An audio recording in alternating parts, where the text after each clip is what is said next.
마태복음 4장 12절에서 17절 큰 빛이신 예수 그리스도. 예수께서 요한이 잡혔음을 들으시고 갈릴리로 물러가셨다가 나사렛을 떠나 스불론과 납달리 지경 해변에 있는 가버나움에 가서 사시니 이는 선지자 이사야를 통하여 하신 말씀을 이루려 하심이라.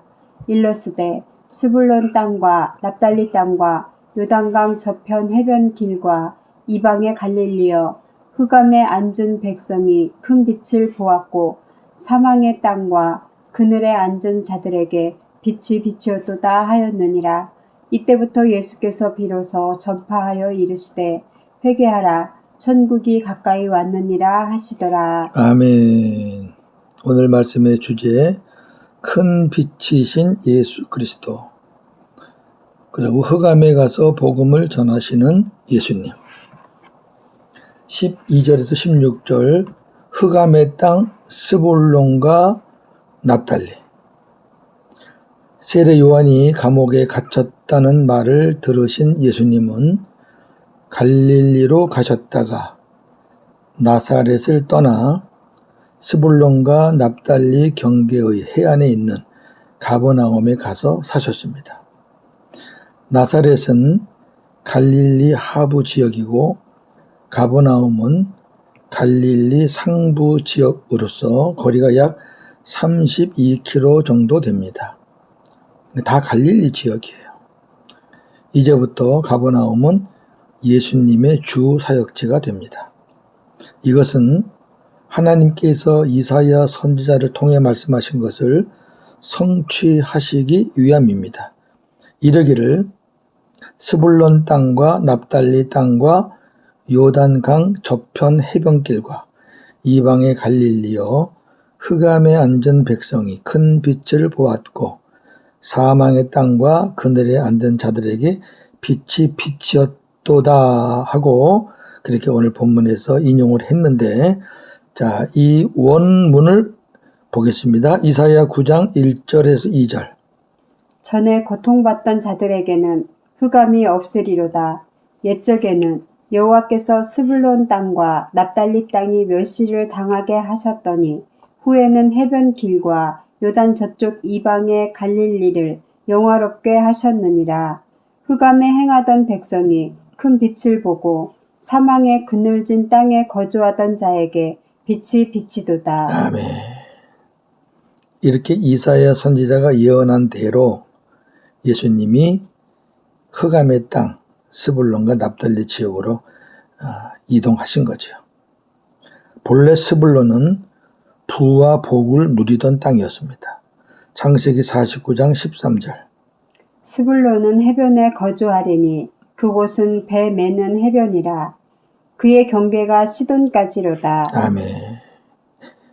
당시의 해변은 이 항구 그런 도시는 컸어요. 부가 있었던 그런 지역입니다. 납달리는 자유로운 암사슴같이 평화롭고 아름다운 땅이었습니다. 창세기 49장 21절. 납달리는 노인 암사슴이라 아름다운 소리를 바라는도다. 아멘. 노인 암사슴이란 말은 자유로운, 이렇게 매였다가 놓였다는 뜻이잖아요. 자유로운 암사슴이라는 얘기는 평화롭고 아름다운 소리를 바랬다. 아주 아름다운 땅이었습니다. 자유로운 땅이었어요. 그랬던 땅들이 이제는 복을 잃어버리고 자유를 잃어버리고 흑암이 짙은 멸망의 땅이 되고 말았습니다. 흑암의 땅에 필요한 것은 빛입니다. 이사야 선지자는 큰 빛이신 예수님이 그곳에 가실 것을 예언하였고 예수님은 그 예언을 성취하시려고 그곳에 가신 것입니다. 아멘. 두 번째, 큰 빛이신 예수 그리스도. 예수님은 생명의 빛이십니다. 하나님의 생명을 가진 예수님이 어둠에 있는 사람들에게 생명의 빛을 비추어 살리시기 위해 이 세상에 오셨는데 어두움은 그것을 깨닫지 못하였습니다. 요한복음 1장 4절 5절. 그 안에 생명이 있었으니 이 생명은 사람들의 빛이라.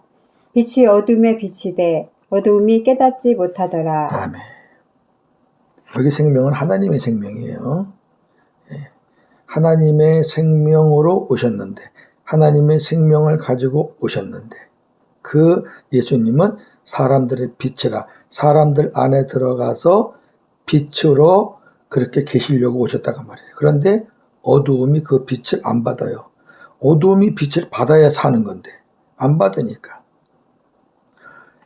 각 사람에게 참 빛, 생명의 빛을 비추시는 예수님은 세상을 지으신 창조주잖아요. 그런데 세상은 그를 알지 못했습니다. 요한복음 1장 9절 10절. 참 빛, 곧 세상에 와서 각 사람에게 비추는 빛이 있었나니 그가 세상에 계셨으며 세상은 그로 말미암아 지은 바 되었으되 세상이 그를 알지 못하였고. 아멘. 그 참빛은 각 사람에게 비춰요. 구원은 개인적인 겁니다. 예수님이 각 사람 심령에 들어가신다는 얘기예요. 이 겉에서 비추는 거 아니에요. 겉에서 무슨 이게 눈에 보이는 발광체 그런 걸 얘기하는 거 아니잖아요. 생명의 빛은 눈에 보이는 빛이 아니에요. 영적인 그런 의미잖아요. 창조주예요. 예수님이 하나님이신데 이 땅에 육신의 몸을 입고 오셨잖아요. 그런데 아무도 그를 알아보지 못하는 거예요. 유대 땅에 오신 예수님을 유대 백성들은 영접하지 않았지만 이방인들이 예수님을 믿음으로 영접하여 하나님의 자녀의 권세를 누리게 되었습니다. 항상 유대인에게 먼저 복음이 전파되지만, 복음이 증거되지만 그들이 안 받아요. 안 받으면 이제 이방인에게 갑니다. 하나님의 자녀는 혈통이나 육신의 정이나 사람의 뜻으로 되는 것이 아니고 오직 하나님의 뜻 안에서 되는 것입니다. 요한복음 1장 11절에서 13절.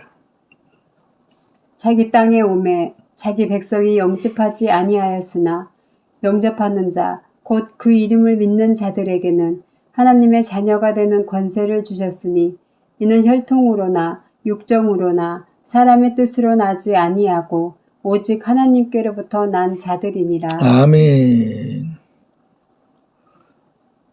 유대인들은 그 혈통 갖고 하나님의 자녀가 된다고 생각했지요. 또 할례 받으면서. 그러나 하나님의 자녀가 되는 것은 혈통이 아니죠. 부모가 하나님의 자녀라고 자동적으로 자식이 하나님의 자녀가 되는 게 아니지요. 또 육정, 사람의 욕심.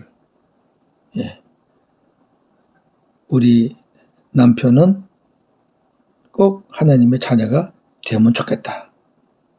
그래서 그 하나님의 자녀가 되기를 그냥 막 간절히 바란다고 되는 게 아니라 그 말이에요. 사람의 뜻, 어떤 물질로나 또 무슨 그 외 기타 다른 방법으로 사람이 만드는 방법대로 하나님의 자녀가 되는 게 아니라는 거죠. 오직 하나님께서 부르신 자들, 하나님께서 선택하신 자들, 하나님이 보내신 예수님을 영접하는 자들, 그런 자들만 하나님의 자녀가 되는 겁니다. 예수님은 주님을 영접한 자들 마음 안에서 생명의 빛을 비추어 주십니다. 자, 우선 고린도 후서 4장 6절을 보겠습니다. 어두운 데에 빛이 빛이라 말씀하셨던 그 하나님께서 예수 그리스도의 얼굴에 있는 하나님의 영광을 아는 빛을 우리 마음에 비추셨느니라. 아멘. 굉장히 중요한 말씀이에요. 어두운 데서 빛이 빛이라고 말씀하셨던 하나님. 자, 어떤 하나님이죠? 창세기 1장 3절. 하나님이 이르시되 빛이 있으라 하시니 빛이 있었고. 아멘. 지금 창세기 강해하는 시간이 아니기 때문에 이 빛은 넷째 날에 나온 그 빛이 아니죠. 1월 성신 그 빛이 아닙니다. 근데 고린도후서 4장 6절에 어두운 데서 빛이 빛이라 말씀하셨던 하나님, 이거는 창세기 1장 3절을 말씀하는 거죠. 흑암이었잖아요. 그 하나님께서 예수 그리스도 얼굴에 있는 하나님의 영광을 아는 빛을 우리 마음에 비추셨다. 그럼 창세기 1장 3절에 나오는 그 빛과 우리 마음에 비추신 빛이 같은 빛이라는 얘기죠. 그렇게 하셨던 하나님이 이제는 우리 마음에, 왜 우리 마음이 흑암이니까. 주님이 들어오시기 전에 흑암이에요. 어둠과 사탄이 지배하는 흑암이었다고요. 근데 심령에 그 빛이신 하나님이 빛이 우리 안에 들어오니까 우리가 이제 빛이 되고 낯이 되는 거죠. 그럼 이 빛이 누구라고요? 예수 그리스도라잖아요. 그럼 창세기 1장 3절의 빛은 장차 오실 예수 그리스도를 의미하는 거겠죠. 네. 자, 빛이 빛이라. 빛이 빛이라는 것은 빛을 만드셨다, 그런 개념이 아니잖아요. 있는 빛을 빛이라는 거죠. 예수님을 피조물로 그렇게 해석하시면 안 되겠죠. 여하튼 주님을 영접한 자들 안에 생명의 빛으로 우리 예수님이 오셔서 우리 마음을 비춰주시는 겁니다. 예수님이 빛으로 우리 마음에 오신 것은 우리에게 생명을 주시고 또한 우리로 하여금 어둠에 거하지 않게 하시기 위함입니다. 요한복음 12장 46절. 나는 빛으로 세상에 왔나니 무릇 나를 믿는 자로 어둠에 거하지 않게 하려 함이로다. 아멘.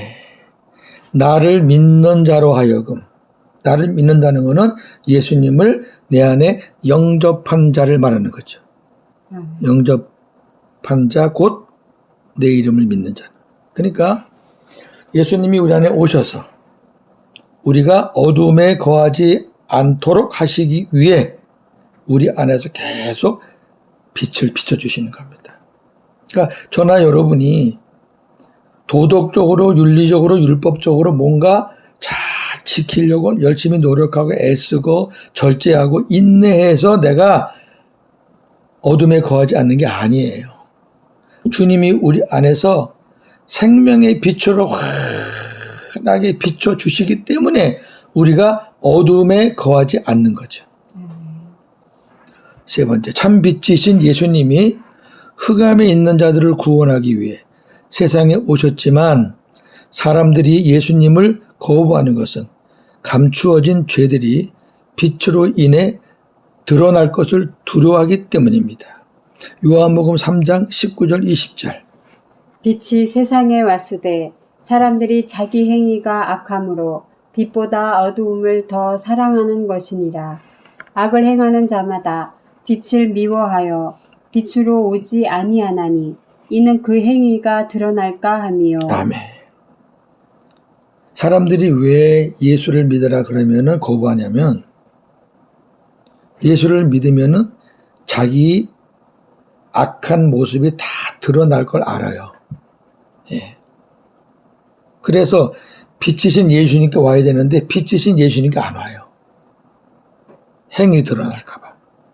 자기 행위가 악하니까. 이러한 사람들에게 그러한 마음을 주는 놈이 마귀입니다. 마귀는 사람들의 눈과 귀와 마음을 가려서 빛을 받지 못하게 합니다. 고린도후서 4장 3절 4절. 만일 우리의 복음이 가리었으면 망하는 자들에게 가려진 것이라. 그 중에 이 세상의 신이 믿지 아니하는 자들의 마음을 혼미하게 하여 그리스도의 영광의 복음의 광채가 비치지 못하게 함이니 그리스도는 하나님의 형상이니라. 아멘. 망하는 자들에게 복음을 가리게 해요. 못 보게 해요. 못 듣게 해요. 예. 망하는 자도 누구예요? 세상 사람, 마귀에게 속한 인간들.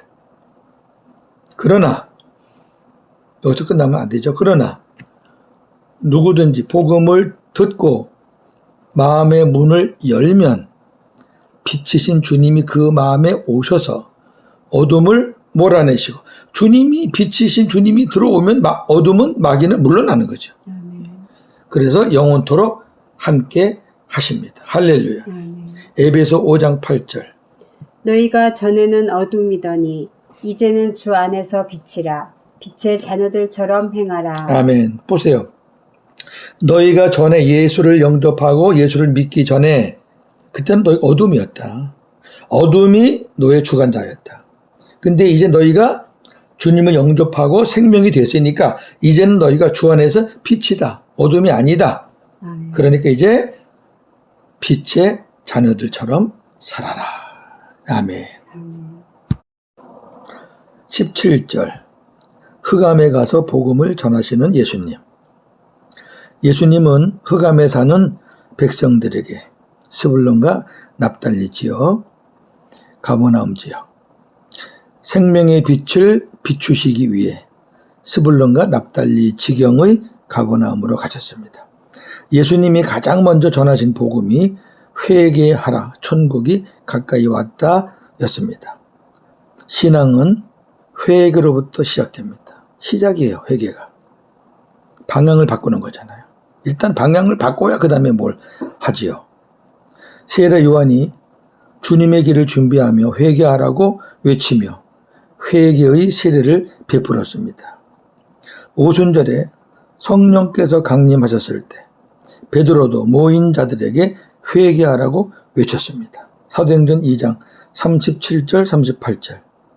그들이 이 말을 듣고 마음에 찔려 베드로와 다른 사도들에게 물어 이르되 형제들아 우리가 어찌할꼬 하거늘 베드로가 이르되 너희가 회개하여 각각 예수 그리스도의 이름으로 세례를 받고 죄사함을 받으라. 그리하면 성령의 선물을 받으리니. 아멘. 첫째가 회개입니다. 회개 안 된 사람한테 뭘 백날 가르쳐도 아무 소용없어요. 필요가 없는 거죠. 천국이 가까이 왔다라는 말씀은 천국이신 예수님이 손에 닿을 만한 가까운 곳에 와 계시다는 의미입니다. 그러니까 예수님이 내가 천국이다. 내가 천국으로 이 땅에 왔다. 그런 말입니다. 자, 정리합니다. 제가 신학을 시작할 때가 1980년대 초였습니다. 80년도, 81년도. 예. 신학을 배우면서 교수님과 선배들에게 많이 들었던 말 두 가지가 생각이 나네요. 하나는 목회자는 항상 이 세 가지를 준비해야 한다. 설교 준비, 이사 준비, 죽을 준비. 아마 목회자들은 다 들어봤을 거예요. 요즘 신학생들에게 이렇게 말하는 사람은 아마 없을 것 같아요. 예, 통하지도 않죠, 지금은. 또 두 번째로 또 하나는 목회자는 항상 이 세 가지의 마음으로 사역지를 선택해야 한다. 사례가 적은 곳, 나를 필요로 하는 곳, 다른 사람이 가기 싫어하는 곳. 이것도 참으로 맞는 말이죠. 그러나 현실은 전혀 그렇지 않은 것 같습니다. 저희 때만 해도 이렇게 기도했어요. 이런 마음으로 참 겸손하게 나름대로 다 내려놓고 그렇게 했죠. 지금은 어떻죠? 사례 많이 주는 곳, 내가 필요한 곳, 나를 필요로 하는 곳이 아니라 내가 필요한 곳, 내가 가고 싶은 곳, 많은 사람이 가고 싶어하는 곳을 선호합니다. 저의 과거의 모습을 생각해 보니 부끄럽기도 하고 씁쓸하기도 합니다. 아마 저와 동감하시는 분들도 계시겠죠? 제가 이러한 말을 불뚝 하는 것은 예수님께서는 복음을 듣지도 알지도 못한 곳에 가셔서 복음을 전하셨다는 것을 말씀드리기 위해서입니다. 뭐 이렇게 저렇게 선택하지 않으셨어요. 하나님이 가라 그러면 아멘 하고 하나님의 뜻을 성취하셨어요. 그분은.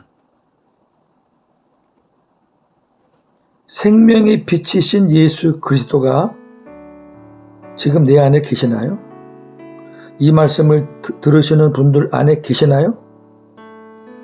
그렇다면 예수님처럼 복음을 몰라서 어둠에 있는 자들에게 그 빛을 비추어야 하지 않겠습니까? 우리가 가서 복음의 빛을 비출 곳은 아직 많습니다. 오늘도 복음으로 승리하는 하루가 되기를 주님의 이름으로 축원합니다. 아멘. 하나님, 오늘 큰 빛이신 예수님에 대해서 말씀을 나누었습니다. 유일하신 빛이기에 큰 빛이라고 했습니다. 예수님의 그 빛은 어느 지역을 비추는 것이 아니라 전 세계를 비추시는 큰 빛이십니다. 그 빛은 구원의 빛이요, 그 빛은 생명의 빛이셨습니다. 우리도 그 생명의 빛을 받고 주님을 우리 안에 모심으로 빛이신 주님과 함께 살게 되었습니다. 예전에는 나의 주인이 어둠이었기 때문에 어두운 생활을 했지만 이제 내 주인이 빛이신 주님이시기 때문에 우리는 밝은 생활을 하게 되었습니다. 내 의지적으로 그렇게 되는 것이 아니라 내 안에 계신 주님의 은혜로 그렇게 된 것입니다. 앞으로 또 그렇게 더 되어 갈 것을 믿습니다. 하나님, 예수님은 생명의 빛을 비추시기 위해 흑암에 있는 자들을 찾아가셨습니다. 하나님의 뜻이었습니다.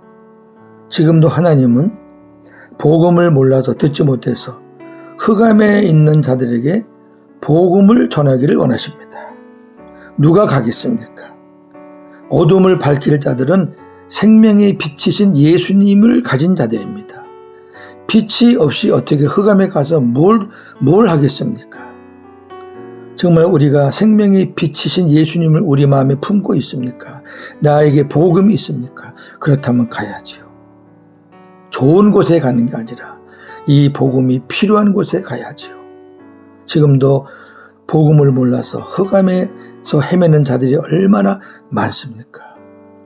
오늘도 이 복음으로 승리하는 하루가 되게 하여 주시옵소서. 예수님의 이름으로 기도하옵나이다. 아멘.